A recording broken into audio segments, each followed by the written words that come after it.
Welcome students. In this lecture series we are going to study about various types of power cycles, which includes vapor power cycle. One of them is Rankine cycle.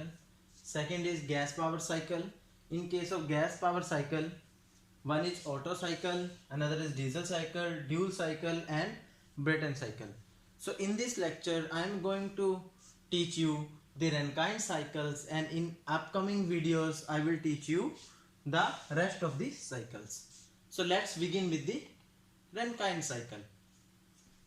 So in case of Rankine cycle, it is ideal cycle for the vapor power cycle. Now a steam power plant works on the vapor power cycle. So you can see here, these are the components of a steam power plant, which includes a pump, a boiler, a condenser and a turbine. This cycle is also similar to Carnot cycle, but the difference is that it is much more practical as compared to the Carnot cycle, because the fluid exists as a single phase, either liquid or vapor. So I can represent a Rankine cycle on a TS diagrams in which these two are the constant pressure lines. So from point 1 to 2, pump increases the pressure, of the fluid, which is a working substance. Now from point 2 to 3, we add heat in the boiler, which is constant pressure heat addition process.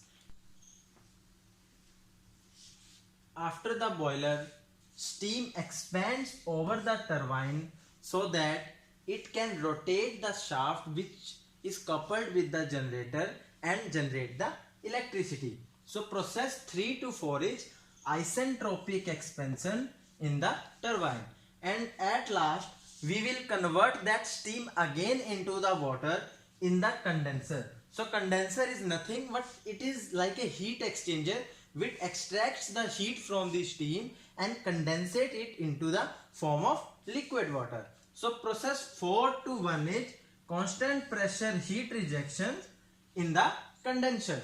So this is the whole process of the Rankine cycle. So it includes isentropic compression, then after that constant pressure heat addition in the boiler, which is followed by isentropic expansion over the turbine, and at last we have constant pressure heat rejection in the condenser. Energy analysis of the ideal Rankine cycle. So process 1 to 2 is work input to the pump, 2 to 3 heat addition in the boiler, 3 to 4 we got output work from the turbine, and at last from point 4 to 1 we have heat rejection in the condenser. This is steady flow energy equation, from where we get the relation that either work output or work input or heat input or heat rejection, this can be obtained by calculating the difference between enthalpies at the inlet and the exit point. So work input given to the pump is nothing but enthalpy difference between point 2 and point 1. Similarly, work of the turbine is enthalpy difference between point 3 and point 4. We also know that pump works like an open system, and in case of open system, work done is given by VdP, where dP is the pressure difference. So here we can also obtain the work from the relation V multiplied by P2 minus P1. Similarly, heat addition in the boiler is the difference between H3 minus H2, and heat rejection in the condenser is given by H4 minus H1. Net work output can be obtained by the difference between turbine work output and the work consumed by the pump. So here must be the sign of equal to. So net work output is the difference between the heat addition and heat rejection and turbine work output and work consumed by the pump. So ultimately you can find out the efficiency, which is net work done divided by heat supplied in the boiler.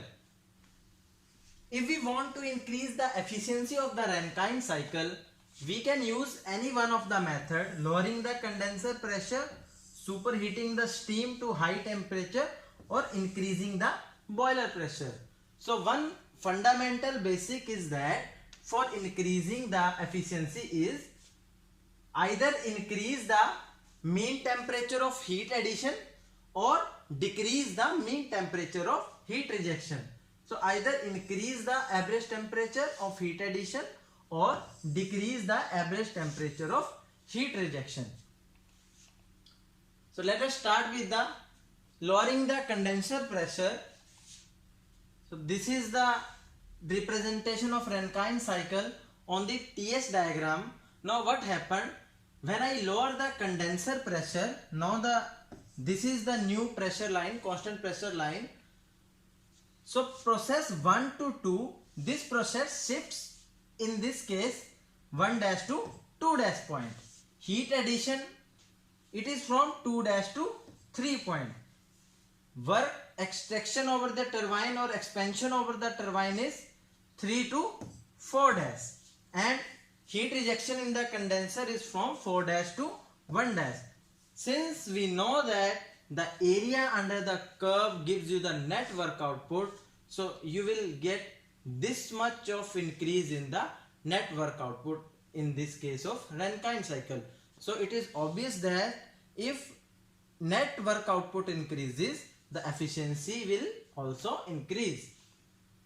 But the side effect of lowering the condenser pressure is that the moisture content of the steam at the final stages of the turbine is increases, because here you can see that in this case dryness fraction value near to the 1, because this point is near to the saturated vapor point line.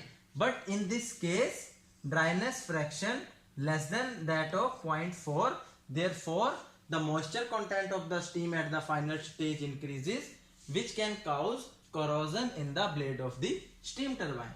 Second method for increasing the efficiency is superheating the steam to a higher temperature. So how you can do it? This is the normal representation of Rankine cycle on TS diagram. Now what happened? We will add heat up to this point, 3 to 3 dash. It means you are superheating the steam up to a little bit high temperature. Previously the temperature was Tx, then now temperature is Ty, and obviously you can see that Ty is greater than Tx. So you are heating the steam up to 0.3 dash, you are heating the water up to 0.3 dash, and after that it is expanding over turbine, and then we got the heat rejection process. So in this case we got this much amount of increase in work output. So obviously an efficiency will increase. But superheating to high temperature decreases the moisture content. It is desired. But what happened? Due to the metallurgical conditions, because we know that the turbine blades can operate in a very well manner up to 600 to 650 degrees centigrade. So that's why we have to limit the amount of superheat up to the temperature of 620 degree centigrade. Now next method is increasing the boiler pressure. So this is the normal representation of the Rankine cycle over TS diagram. Now I have increased the pressure from 0.2 to 2 dash.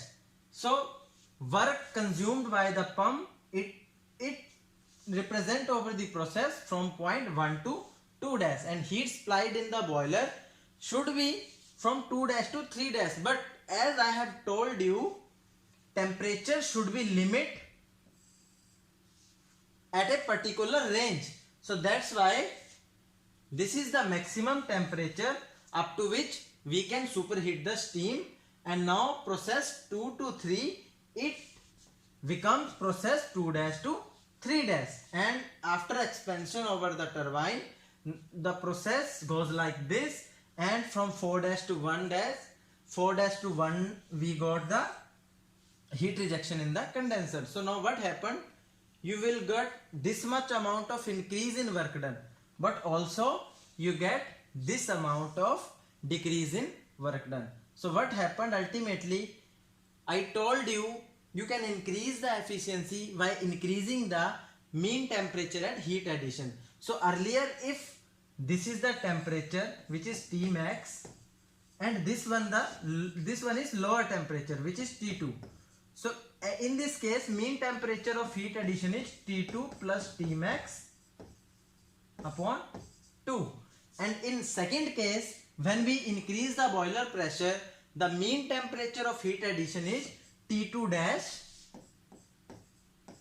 plus T max divided by 2. Since the amount of T2 dash is greater than T2, therefore mean temperature of heat addition is increases. Now we have to check the mean temperature at heat rejection.